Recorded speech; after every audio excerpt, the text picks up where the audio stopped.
Muy buenas noches. Mi nombre es Erika Cornelio Ramos. Soy estudiante de la licenciatura en Derecho del cuarto semestre de la Universidad Autónoma de Chiapas.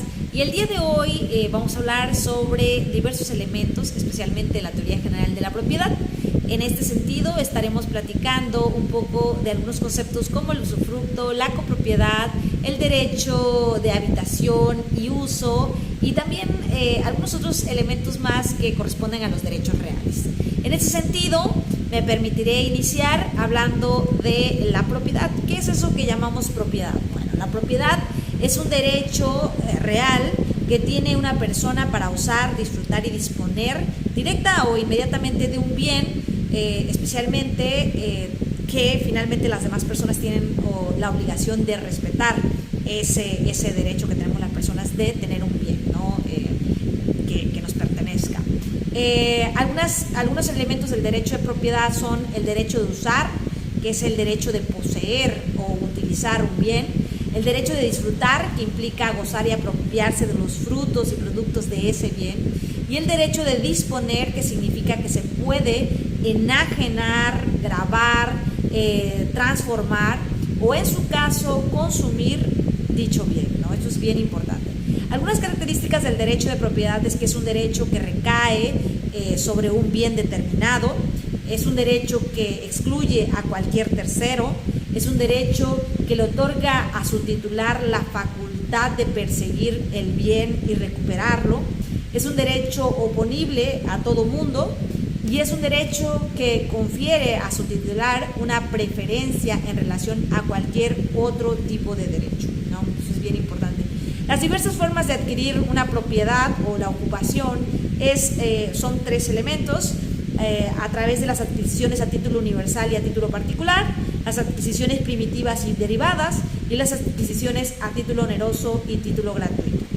Estas son algunas características de las adquisiciones o las formas para adquirir una propiedad. Dentro de las características que tiene la propiedad también hay un elemento más, que es la extensión del derecho de propiedad, es decir, esto que se traslada a otros elementos de la propiedad. Y en ese sentido es una consecuencia natural, que es un dominio sobre los frutos y productos del bien, o en este caso del inmueble, que puede ser sobre el subsuelo y el espacio aéreo incluso. Obviamente tiene una consecuencia del dominio, incluso también por la vía de la accesión, que también es otro tipo de derecho. Los frutos son estas manifestaciones constantes, naturales o artificiales de una cosa, que no se alteran de forma o sustancia de esta, y de tal manera que sin la desintegración, sin merma, se produce el fruto de un bien, pues. Los productos, por el contrario, claro que implican una alteración en la forma y sustancia de un bien, y entonces en ese sentido es la consecuencia o la extensión del derecho, ¿no? En materia de bienes inmuebles, el derecho de propiedad se extiende no solo sobre los frutos y los productos de la cosa, sino también sobre el subsuelo y el espacio aéreo, que es lo que comentábamos.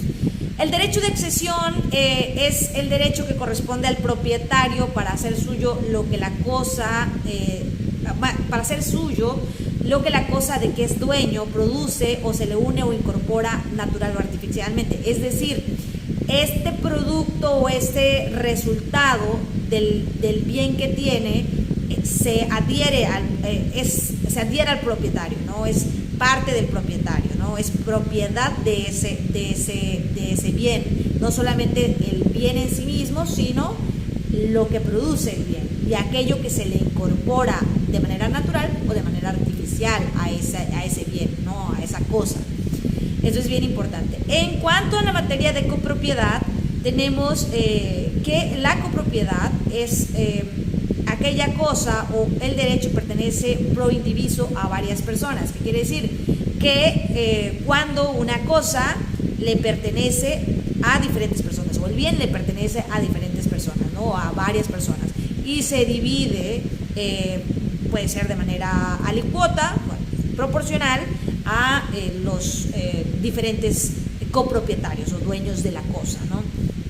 La copropiedad permite que los propios copropietarios, en consecuencia, la regulación de los derechos de usar, gozar o disponer de un bien, lo pueden pactar libremente entre quienes lo conforman, ¿no? O conforman esa copropiedad. Esto es bien importante. Los principios que rigen la copropiedad son que todo acto de dominio, es decir, de disposición tanto jurídica como material, solo es válido si se lleva a cabo con el consentimiento unánime de todos los copropietarios. Los actos de administración de la cosa, del objeto de la copropiedad, se llevará a cabo por la mayoría de las personas y de los intereses y comprenden todos aquellos actos de conservación y uso de la cosa sin alterar su forma en sustancia o destino. Respecto al régimen de propiedad de condominio, tenemos que esta es una modalidad del derecho real de propiedad que otorga a su titular el derecho de propiedad de manera exclusiva sobre la unidad privativa y un derecho de copropiedad sobre las áreas comunes del inmueble. Es decir, es el derecho del propietario de dividir un inmueble en varios, los cuales pueden ser utilizados y enajenados de manera independiente. El régimen de propiedad en condominio implica un derecho de propiedad exclusivo y una copropiedad sobre los elementos comunes, con la particularidad de que se deben enajenar o gravar los dos en los dos casos, no siendo imposible enajenar los derechos de propiedad sin hacer simultáneamente los derechos de copropiedad, ¿no? Entonces es bien importante. La causa más común de extinción del condominio es la voluntad de los propietarios de no continuar formando parte de la comunidad, o sea, ya sea de la parte que es común a, en este caso, en esta copropiedad, ¿no? Respecto al usufructo, el usufructo es el derecho real y temporal de disfrutar de los bienes ajenos. Este derecho permite a su titular, al usufructuario, usar y hacer suyos los frutos del inmueble y puede enajenar, arrendar y gravar su derecho de usufructo y gozar del derecho del tanto si el propietario pretende enajenar el inmueble a un tercero. Esto quiere decir que el usufructo es un bien que tú acuerdas con alguien a partir del cual tú vas a usar y vas a disponer de ese bien a partir de ese acuerdo o ese convenio de usufructo que haces con esta persona que es propietaria de ese bien. El usufructo puede caer sobre toda clase de bienes, tanto muebles como inmuebles, corporales e incorporales. Los usufructos pueden ser de dos clases, a título particular y a título universal. Son 5 formas constitutivas del usufructo: por contrato, por testamento, por acto unilateral, por ley y por prescripción.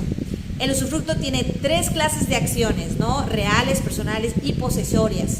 Las formas de extinción del usufructo son las siguientes: puede ser por muerte del usufructuario, por vencimiento del plazo que se establezca, por el cumplimiento de la conclusión resolutoria que lo afecte, por consolidación, reuniéndose en una persona las calidades del usufructuario y el propietario, por renuncia del usufructuario, por pérdida de la cosa, por prescripción, por revocación del derecho del propietario constituyente cuando, siendo su dominio revocable, llega el tiempo de la revocación, y por no otorgarse la fianza del usufructo a título gratuito, ¿no?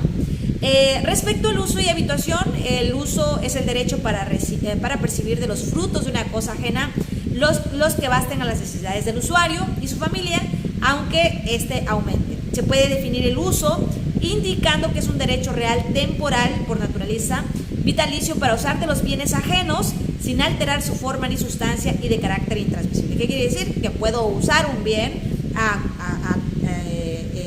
en relación a un acuerdo que yo establezca con alguien, ¿no? El uso de un bien. Respecto a la habitación, bueno, es el derecho de ocupar gratuitamente en casa ajena las piezas necesarias para sí y para la persona de su familia.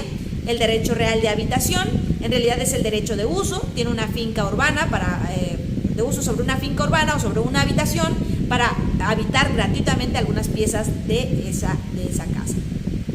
Tanto el uso como la habitación no se pueden enajenar, gravar ni arrendar, ni tampoco pueden ser embargados.